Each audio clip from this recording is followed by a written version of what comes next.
Hello guys, welcome back to the channel and welcome back to elite wrestling. तो guys finally इस साल का ring of honor company का final battle paper हो चुका है खत्म और आज इस वीडियो के अंदर हम उसी के बारे में बात करने वाले हैं और हम जानेंगे कि हमें इस साल के रिंग ऑफ ऑनर कंपनी के फाइनल बैटल पेपर पर कौन कौन सी देखने को मिली है और ये पेपर कितना शानदार रहा है। तो ये सब बातें जानने के लिए ये वीडियो एकदम आखिर तक जरूर देखना। और गाइज ऐसे ही AEW से रिलेटेड हर एक न्यूज रूमर और अपडेट और AEW के हर एक शो का रिव्यू पाने के लिए हमारे चैनल को सब्सक्राइब करना मत भूलना। पर अब ज्यादा देर न लगाते हुए चलिए वीडियो शुरू करते हैं और करते इस साल हुए फाइनल बैटल पेपर का रिव्यू और जानते हैं कि इस पेपर पर क्या क्या हुआ। और मैं आपको पहले ही बता दूं कि हम इस फाइनल बैटल पेपर के प्री शो के बारे में बात नहीं करने वाले, लेकिन जहां तक बात है एक्चुअल मेन कार्ड की, तो हमें मेन कार्ड की शुरुआत में ही सबसे पहला match triple A mega world heavyweight championship के लिए एल्हेजो डेल वाइकिंगो वर्सेस टायरस देखने को मिला। जहां पर इस मैच के अंदर टायरस एल्हेजो डेल वाइकिंगो से काफी बड़े थे और अपने साइज का इस्तेमाल कर इस मैच की शुरुआत से इस मैच के आखिर तक टायरस ने एल्हेजो डेल वाइकिंगो पर काफी तगड़ा अटैक करना स्टार्ट कर दिया।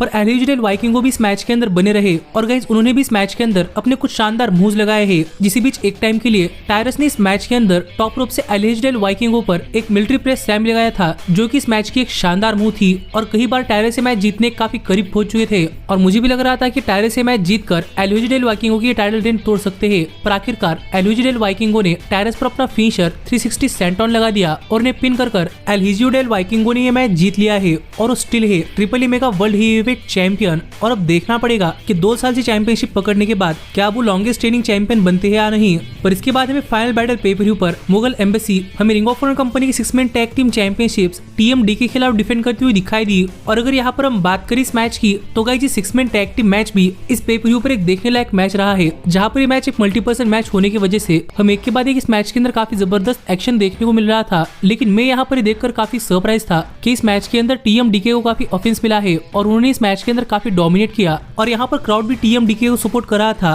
और वो यहाँ पर मुगल एम्बेसी पर अपना फिनिश लगाकर ये मैच जीतने के लिए जा ही रहे थे। कितने भी मुगल एम्बेसी ने पूरे की पूरे TMDK को बाहर कर दिया और तीनों ने मिलकर TMDK के एक मेंबर पर अपना फिनिश लगाकर उन्हें पिन कर ये मैच जीत लिया है। और अभी मुगल एम्बेसी स्टिल है रिंग ऑफ ऑनर कंपनी के वर्ल्ड ट्रियोस टैग टीम चैंपियंस। तो देखना पड़ेगा कि भाई टाइटल रेन कितनी लंबी होती है, क्योंकि मैं तो यहाँ पर एक टाइटल चेंज एक्सपेक्ट कर रहा था। पर इसके बाद हमें फाइनल बैटल पेपर पर टोनी नीस और इथन पेज के बीच में एक आई क्विट मैच देखने को मिला, जहाँ पर इस मैच की स्टिपुलेशन के हिसाब से मार्क स्टर्लिंग को रिंगसाइड पर हैंडकफ किया जाने वाला था, पर वो कफ्स नहीं पहन रहे थे, जो देखकर यहाँ पर मार्क हेनरी आ गए और मार्क हेनरी को देखकर फाइनली यहाँ पर उन्हें कफ्स पहन लिए, जिसी बीच टोनी नीस ने यहाँ पर इथन पेज पर अटैक करना स्टार्ट कर दिया। और गाइस ऐसे ही आई क्विट मैच स्टार्ट हुआ, जहाँ पर हमें इस मैच के अंदर शुरुआत में तो टोनी नीस काफी डोमिनेट करते हुए दिखाई दिए और वो यहाँ पर हर एक वेपन का इस्तेमाल कर इथन पेज पर अटैक कर रहे थे और यहाँ पर मार्क स्टर्लिंग हैंडकफ लगे होने के बावजूद भी टोनी नीस की मदद कर रहे थे। पर एक टाइम के लिए इथन पेज ने यहाँ पर डक किया और मार्क स्टर्लिंग ने डायरेक्टली पाउडर टोनी नीस की आंखों के अंदर फेंक दिया, जिसके बाद इथन पेज ने भी इस मैच के अंदर अपना कमबैक कर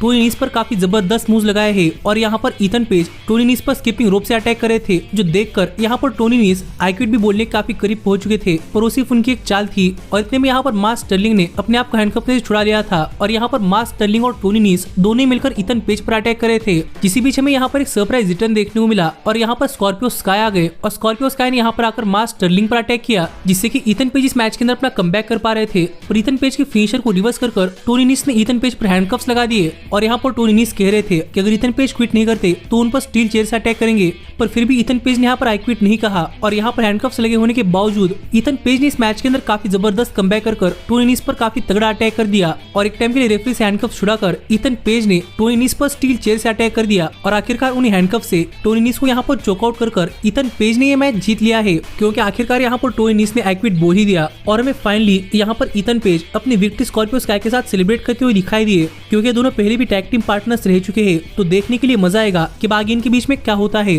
पर सच में ये मैच फाइनल बैटल पेपर पर एक काफी शानदार मैच रहा, लेकिन इसके बाद हमें नायला रोज एक 1-on-1 मैच के अंदर वेटर वैक्सीन को फेस करती हुई दिखाई दी, जहाँ पर इथन पेज के मैच को फॉलो करते हुए ये मैच उतना अच्छा तो नहीं लगा, लेकिन वेटर वैक्सीन ने भी इस मैच के अंदर नायला रोज जैसे सुपरस्टार के सामने अपनी बहुत ही जबरदस्त परफॉर्मेंस दी। पर यहाँ पर नायला रोज की ताकत के सामने आखिरकार वो भी कुछ नहीं कर पाई और यहाँ पर नायला रोज ने वेटर वैक्सीन पर आउट ऑफ नोवेयर अपना फिनिशर बीस्ट बॉम्ब लगा दिया और उन्हें पिन कर ये मैच काफी आसानी से जीत लिया। तो देखने के लिए मजा आएगा कि बाकी नायला के साथ क्या होता है। लेकिन इसके बाद में फाइनल बैटल पेपर पर सर्वाइवर ऑफ द फिटेस्ट का मैच देखने को मिला। और अगर आपको नहीं पता कि ये मैच कैसे होता है तो मैं आपको बता दूं कि गाइस ये मैच एक तरीके से ऐसे होता है कि मानो यहाँ पर फैटल 4-वे टैग टीम मैच चल रहा है, क्योंकि यहाँ पर सभी सुपरस्टार्स एप्रन पर खड़े होते हैं और मैच के अंदर चल रहे हुए किसी भी कंटेंडर के साथ एक टैग कर ऑफिशियली इस मैच के अंदर एंटर कर सकते हैं। और उसके बाद वो दोनों पार्टिसिपेंट्स इस मैच के अंदर रेसल करते हैं। और अगर यहाँ पर कोई भी सुपरस्टार किसी को भी टैप आउट या फिर पिनफॉल के जरिए हरा देता है तो सुपरस्टार इस मैच से एलिमिनेट हो जाता है। और उसके बाद चारों कॉर्नर में से नया एक सुपरस्टार इस मैच के अंदर लीगल हो जाता है, जो कि इस मैच का कुछ फॉर्मेट है जो मुझे लगा कि आपको अगर पता नहीं तो आपको बता दूं। लेकिन इस फॉर्मेट के साथ भी ये मैच एक काफी शानदार मैच रहा है और इस मैच के अंदर सभी यंग स्टार्स ने अपनी काफी जबरदस्त परफॉर्मेंस दी। और इसी पर इस मैच में रिंग ऑफ ऑनर कंपनी की टीवी वर्ल्ड चैंपियनशिप भी ऑन द लाइन थी, जो कि समोआ जो ने कुछ दिनों पहले वैकेंट कर दी थी। और जो कोई स्टार मैच जीतता वो बन जाता नया ring of honor TV world champion. जिसी बीच हमें इस मैच के अंदर कुछ बहुत ही जबरदस्त मूव्स भी देखने को मिले।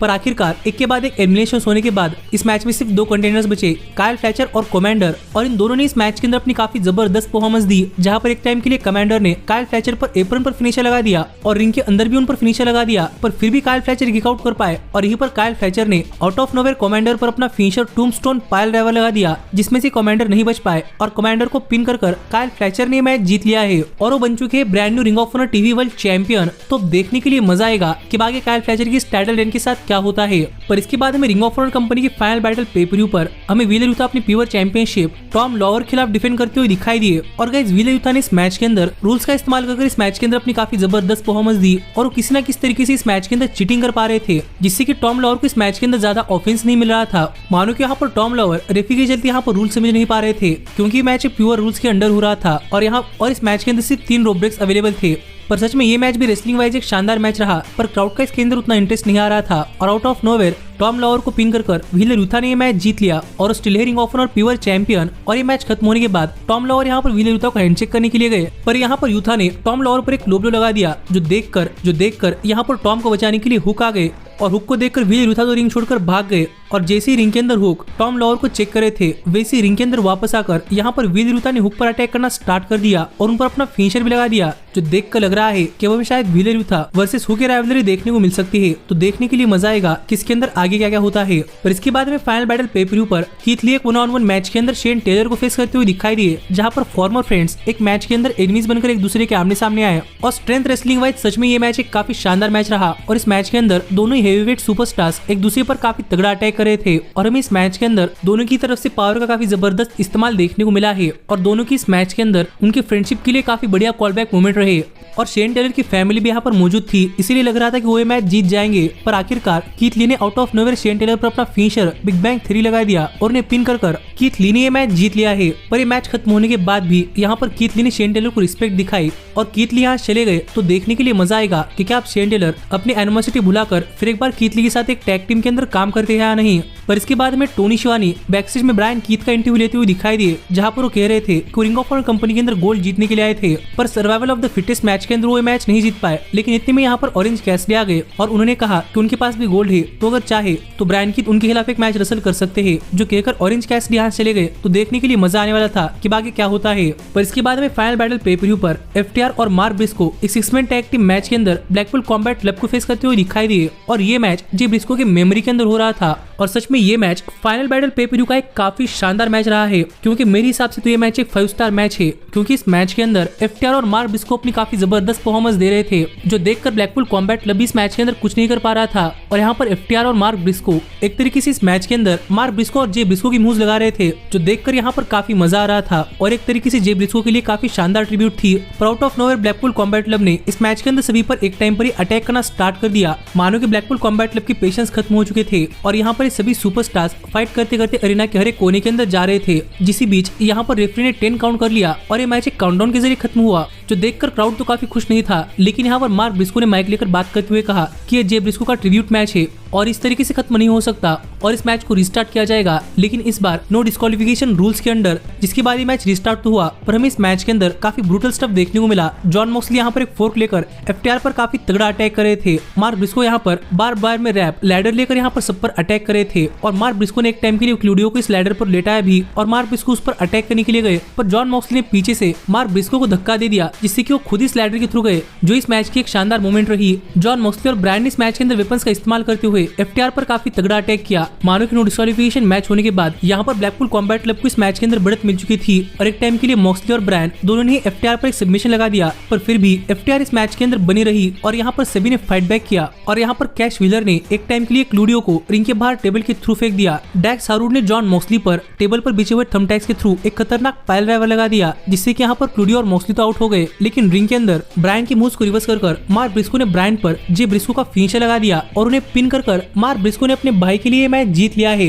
जो देखा जाए तो गाइस मेरे हिसाब से काफी शानदार मैच था और मुझे लगता है कि आपको ये मैच जरूर चेकआउट करना चाहिए और शायद आप ये पूरा का पूरा मैच हमारे चैनल की वेब एप्लीकेशन के ऊपर जाकर या फिर हमारे चैनल की मेंबरशिप ज्वाइन कर देख सकते हैं। लेकिन इसके बाद में फाइनल बैटल पेपर पर एडी किंगस्टन एक 1-on-1 मैच के अंदर एंथनी हेनरी को फेस करते हुए दिखाई दिए और ये मैच सिर्फ इसलिए हो रहा था क्योंकि एडी किंगस्टन वर्ल्ड चैंपियन है, लेकिन उनकी championship continental classic cup tournament के अंदर फंस चुकी है, इसलिए वो यहाँ पर अपनी चैंपियनशिप डिफेंड नहीं कर सकते थे। लेकिन फिर भी उन्हें एक मैच चाहिए था, इसलिए ये मैच हुआ और इस मैच के अंदर एंथनी हेनरी ने भी अपनी काफी जबरदस्त परफॉर्मेंस दी। पर ब्लैकपूल कॉम्बैट क्लब के काफी शानदार मैच के बाद फिर एक बार एडी किंगस्टन और एंथनी हेनरी की इस मैच को देखकर उतना मजा नहीं आ रहा था जितना कि ओरिजिनली आना चाहिए। और ये पर इस मैच के आखिर में एडी किंगस्टन ने यहाँ पर एंथनी हेनरी पर एक सबमिशन लगाकर सबमिशन के सहारे ये मैच जीत लिया है। तो देखने के लिए मजा आएगा कि आगे उनके साथ क्या होता है। लेकिन इस सब के बाद फाइनली यहाँ पर टाइम हो चुका था फाइनल बैटल पेपर के मेन इवेंट का, जहाँ पर हमें अथीना हमें अपनी ring of honor women's world championship Billie Starkz के खिलाफ डिफेंड करती हुई दिखाई दी। और जैसे ही मैच शुरू हुआ वैसे ही इन दोनों ने एक दूसरे पर काफी तगड़ा अटैक करना स्टार्ट कर दिया, मानो कि ये दोनों यहाँ पर एक दूसरे की जान लेने के लिए आए हो, क्योंकि यहाँ पर अथीना ने बिली स्टार्स पर इतना तगड़ा अटैक किया कि बिली स्टार्स के सिर से खून भी निकल रहा था, पर फिर भी वो इस मैच के अंदर बनी रही और मानो कि एक तरीके से अपने डार्केस्ट पार्ट को एक्सेप्ट कर बिली स्टार्स ने इस मैच के अंदर अथीना पर काफी खतरनाक अटैक करना स्टार्ट कर दिया। और इस मैच के अंदर भी हमें कुछ काफी शानदार मूव्स देखने को मिले हैं और अथीना और बिली स्टार्स दोनों इस मैच के अंदर एक दूसरे के फिनिशर्स पर भी किक आउट कर रहे थे। और इसी बीच एक टाइम के लिए रेफरी इस मैच में नॉकआउट हुआ, जो देखकर अथीना यहाँ पर विमेंस चैंपियनशिप का इस्तेमाल कर बिली स्टार्स पर अटैक करने के लिए गई, पर उन पर ही बैकफायर हुआ और बिली स्टार्स ने फिर एक बार अथीना पर अपना फिनिशर लगा दिया, पर फिर भी अथीना यहाँ पर किक आउट कर पाए और यहाँ पर अथीना ने बिली स्टार्स पर अपना ऑक्टोपस होल्ड सबमिशन लगा दिया, जिससे कि बिली स्टार्स नहीं बच पाई और आखिरकार यहाँ पर रोते रोते बिली स्टार्स ने टैप आउट किया, मानो कि वो इस मैच के अंदर सिर्फ चैंपियनशिप जीतने के लिए आई थी और उससे ज्यादा उनके लिए इंपॉर्टेंट कुछ नहीं था। लेकिन आखिरकार उन्हें टैप आउट करना पड़ा है और अथीना स्टिल है ring of honor women's world champion. और ये मैच खत्म होने के बाद हम देख भी रहे थे कि बिली स्टार्स काफी रो रही थी और यहाँ पर अथीना बिली स्टार्स के साथ एक हैंडशेक करना चाहती थी, पर बिली स्टार्स अथीना को इग्नोर कर यहाँ जा रही थी। लेकिन अथीना ने बिली स्टार्स को दोबारा से रिंग के अंदर बुला लिया और कहा कि अथीना ये मैच जीत चुकी है और बिली स्टार्स को वैसा करना पड़ेगा जैसा कि अथीना चाहती है। जिस पर बिली स्टार्स ने पूछा कि अथीना को क्या चाहिए और अथीना ने कहा कि उन्हें फिर एक बार उनकी फ्रेंडशिप चाहिए और अथीना के ऐसे कहते ही बिली स्टार्स ने अथीना को गले लगा लिया और गाइस यहाँ पर दोबारा से दोनों फ्रेंड्स हो चुकी है। और ऐसी इस साल का फाइनल बैटल पेपर ऑफर गया, जो शो मुझे तो काफी पसंद आया है और guys ring of honor company के लेवल के हिसाब से ये शो काफी जबरदस्त रहा है। जिस पर आपका क्या कहना है आप मुझे कमेंट कर बताइए। और ऐसे ही AEW और रिंग ऑफ ऑनर से रिलेटेड हर एक न्यूज, रूमर और अपडेट और इन दोनों शोज का रिव्यू पाने के लिए हमारे चैनल को सब्सक्राइब करना मत भूलना। पर अब मैं मिलता हूँ आपसे अगली वीडियो के अंदर, पर तब तक stay healthy, stay happy and keep watching elite wrestling. Hey, did you like that video? Click the screen for more.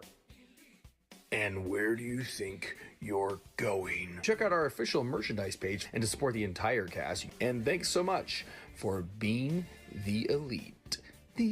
elite, the elite. What, Nick, you're not going to sing it all with me this time?